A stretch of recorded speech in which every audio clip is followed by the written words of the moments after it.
It's time for Friday Night Flights, sponsored by Casey Auto Group, Hercules Fence, Chowan University, and Bayport Credit Union.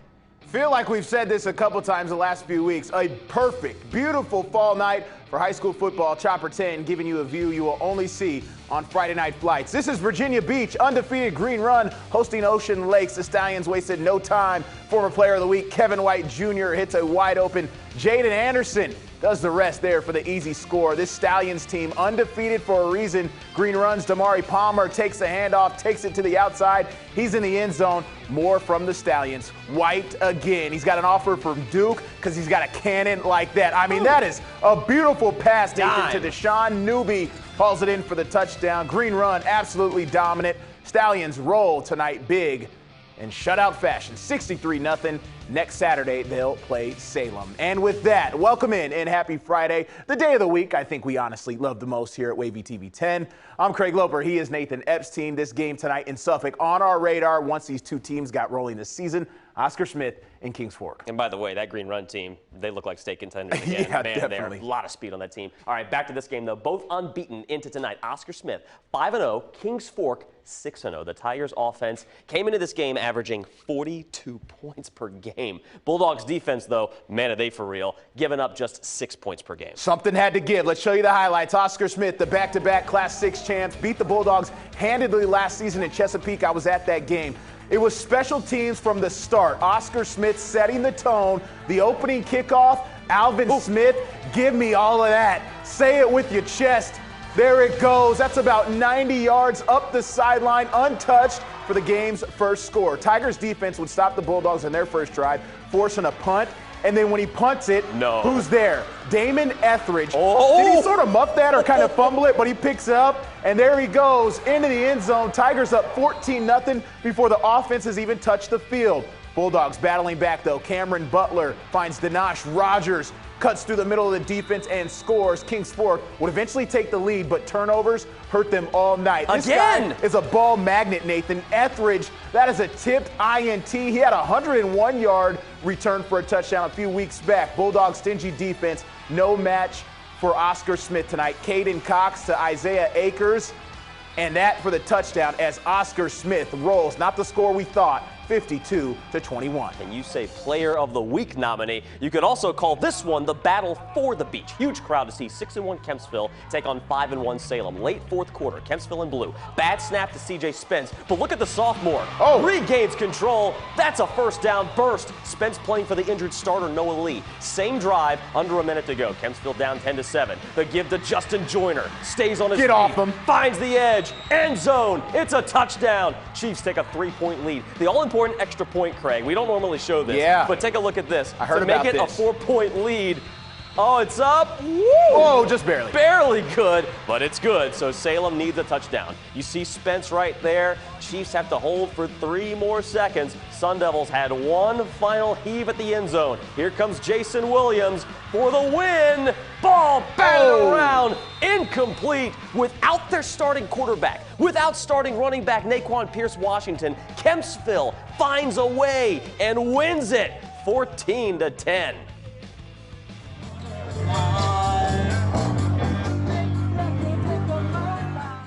Guitars on a float. You don't see that too often. How's that for some homecoming action at Cox? Another big homecoming crowd as the court made their way to the field at halftime. Pick things up third quarter. Cox and Green leads at 17-0. Always good to give this guy the ball. Jordan Cooper, one of the best players at Hampton Roads. Numero uno. Nice moves down to the Eagles, 25. Not much offense from the visiting Eagles, but boy, did they play hard tonight. Very next play, Craig, that's a form tackle. Perfect form tackle. Eagles cough it up, recovered by Lansdowne, but they just couldn't do anything with it. So just before the third quarter, just before the end of the quarter, Gage Treffy locks in, Dominic Tibble with the beautiful adjustment and the catch. Falcons finish the drive with a touchdown, go on to win at 24-7. Congratulations to Ramey Bauer right there and Carter Schubert, named homecoming king and queen at Cox. We don't normally give a lot of shout-outs like that. So hey, good for them. Congrats. They look good too. The pink and black combo. I love that. And best of the finals, for the rest of the finals from the beach, Bayside blanks Kellam while Tallwood wins its second win of the year. year. Lions over FC.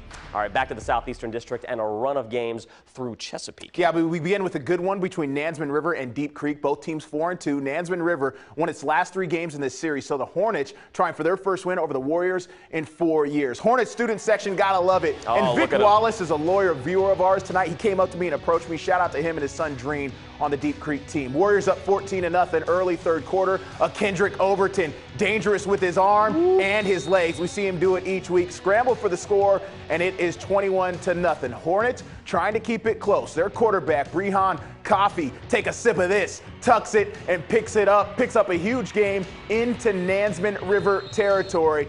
And if someone's good, more is better, right? There he goes. This time around the left side, tough running there, trying to keep his team in it. It's 21-7. Fourth quarter now. Nathan, I got a nominee for your top plays. Here we go. Overton to Jaden Bradley. Look at the spiral and the falling catch in the corner of the end zone. That made it 28-7. Deep Creek tacked on another one, but Nansemond River wins 28-14. Beautiful pitchy catch. Indian River trying to snap a 2-game losing streak. The Braves at home against Lakeland. This one got started about 20 minutes late. The Cavaliers were stuck in traffic from Suffolk, as was I on the way in. First quarter, Davion turns, completes the pass to Jordan Harris on the drag route. Watch Harris lower his shoulder right there. Runs over 3 defenders. Yeah, Braves in good position to score now. A few plays later, turns, takes it in, runs it in for the first score of the game, 7-0 after the PAT. Second quarter, Lakeland with the ball. The rollout here, the pass is in the air. We've seen 2 tip passes tonight on Friday Night Flights, picked off by Deontay Shedrick.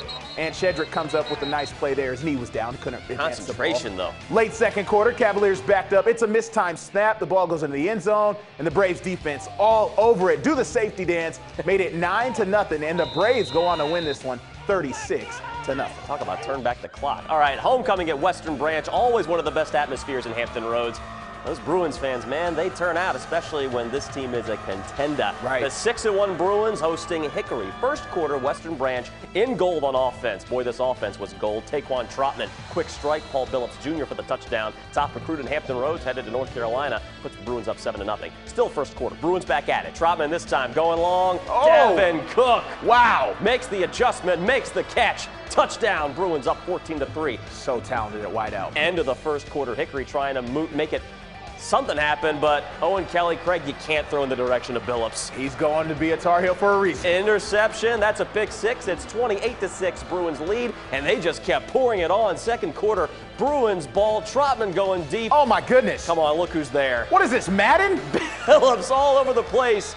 And the Bruins all over Hickory. Western Branch now 7-1 with a 56-3 win. Video game numbers. They were just running 4 verts the whole time. That's still to come. Plenty of more action, including games on the peninsula, Portsmouth, and Norfolk, as Friday Night Flights continues.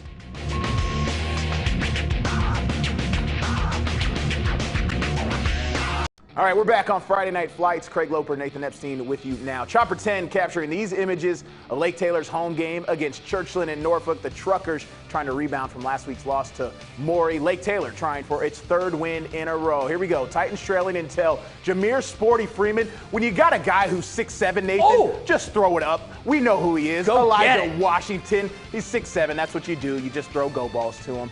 Over 2 defenders for the score. And then Freeman on the quarterback keeper behind the stadium lights, pops out, and he crossed the goal line before the ball popped out. That's good. Titans defense played lights out in the second half as the quarterback has nowhere to go but down, swarming like a bunch of honeybees or something. Shuts out Churchland in the second half to win it 34-19. All right, we're back. Now to the peninsula for a game last night between Heritage and Warwick. And Warwick, off to a slow start in the first half, came alive in the second half. The Raiders, fresh off that triple overtime win against Woodside that Craig was at last Friday. That was crazy game. Heritage snapped a 3-game losing streak last week after beating Menchville. The Hurricanes in white. Keon Farmer, the tough run for Heritage. Go on with it, big fella. The Hurricanes, though, having to settle for the 34-yard field goal. Curvin Rays. Gotta show the kicker some love every now and then. Yeah, man, they do a good job. Warwick just out of sorts in the first half. Deep pass picked off. Charles Lyons. Heritage, though, had to punt that away. Warwick back with the ball. It's another interception by the Heritage defense. This time it's Jordan Cunningham. End of the first half. 4th down play for Heritage. Keon Farmer just walks it in. Heritage with the 10-0 lead at half. Opening kickoff to start things off in the second half. Ian Bacon brings this one back. He's going 53 yards. Look out. Great field position led to a Raiders touchdown, makes it 10-7 Heritage, and a little bit later Warwick finally takes the lead for good. Messiah Delhomme, the short touchdown run. Warwick 21 unanswered points. And it's 21-10 win over Heritage. How about the Raiders? Yeah, they're having a great year. To Portsmouth, Maury fresh off an impressive win over Churchland. The kids are doing the backflips today, and I never saw that when I played, but congrats to them. This is the opening kickoff to start the game. Sophomore LeBron Bond. And look at Bond go. Races his way to the end zone just like that. Commodores up 7-0. They have the momentum. Maury back on offense. Here's Peyton Jones. Seen this guy. Cutting back. And look at number one. He runs so hard. He's got that elusiveness, all that sort of stuff. Dodging tackles. That run led to a short joint score. Maury up 13-0. Still in the first quarter. It's back to Jones. Cuts outside for the 7-yard touchdown. Maury jumps out in front, and they don't look back. Commodores cruise to their 5th win of the season, 54-6. Peyton Jones, another one of those fun players to watch. Solid season for Norcom from Portsmouth. The Greyhounds at home against Booker T. Washington, looking for their 6th win of the year. 4th quarter, Norcom ball. Cameron Jones up top. Zion Thomas comes back for it. Wow. Fugate, rather, tackled by the Bookers' Matthew Outen. Same drive. Jones back to work and goes back to Zion Thomas. Fugate runs into the end zone. Nice adjustment for the catch, too. It seems like they got some chemistry. Yeah, Norcom up 21-6. 6 minutes left of the game. Booker T's ball. Frederick Fuller deep pass intercepted by, man, there's Fugate again. You said his name 3 times. We could have another player in the mix for player of the week. Norcom comes out on top tonight. Greyhounds over the Bookers 20-6. All right, now we go back to the peninsula. Stop at the place that has been one of the best atmospheres in the state. Yeah, we're talking Bailey Field in Yorktown tonight. York, the home team at the venue that also houses Tab and Grafton. The Falcons taking on Jamestown. Here's what we're talking about week in and week out. This is a scene up there all about the Falcons tonight. They came out on fire. Shout out to Alexis for shooting this game for us. In the first quarter, Emmanuel Allen runs it in for the touchdown there, pounds his way to the end zone. It's 23-0. Then 7 minutes to go in the second quarter. Nathan Wagner has a guy running open. It's Zacchaeus Maxfield. Ooh. And there goes Maxfield. Turns on the burners. Number 12 for 6. They led 36-0 at the end of the first quarter in cruise control. Late second quarter now. York gets tricky. Check this out, Nathan. Jamison Battle lines up at fullback. They handed it to him, basically off the snap, and the big man's in the end zone. We love big man touchdowns. Big man dance. Falcons win into halftime, leading 44-0. York goes on to win big, 58-0. Still to come, a private school showdown in Suffolk. That's next on Friday Night Flights. Homecoming at Nansemond Suffolk Academy. Big crowd for the Saints game against Norfolk Academy. Starting the end of the first half, Norfolk Academy in white. On the kickoff return, Will Foley going to take it all the way to the house. How about a 70-yard touchdown score? Huge run for him. Bulldogs led 34-7. Second half, Nansemond Suffolk going for the big play, but the pass picked off at the high point by Charlie Violette. Bulldogs would eventually turn it over on downs, though. Nansemond Suffolk responds. Gabe Wansart keeps it, runs in for the score, spins into the end zone. But it was Norfolk Academy that spoils the Saints' homecoming. Bulldogs win 50-33. Let's show you some scoreboards now. Grassfield 21-0. Woodside over Bethel 39-0. All right, and a few more here. Norview gets the win over Granby 27-10. Grafton 29-13 over New Kent. And Lafayette, 35-0 over King William. We got Norfolk Christian over Fuqua. Yep, you got it right. 19. That's Don't say them very often. That's the one I haven't seen yet. I'm not going to lie. And also want to give a shout out to Surrey County. The Cougars defeated Windsor tonight, 52-22. And those are some finals from all over the area. That's been Friday Night Flights. Been fun. Good stuff. See you guys next week.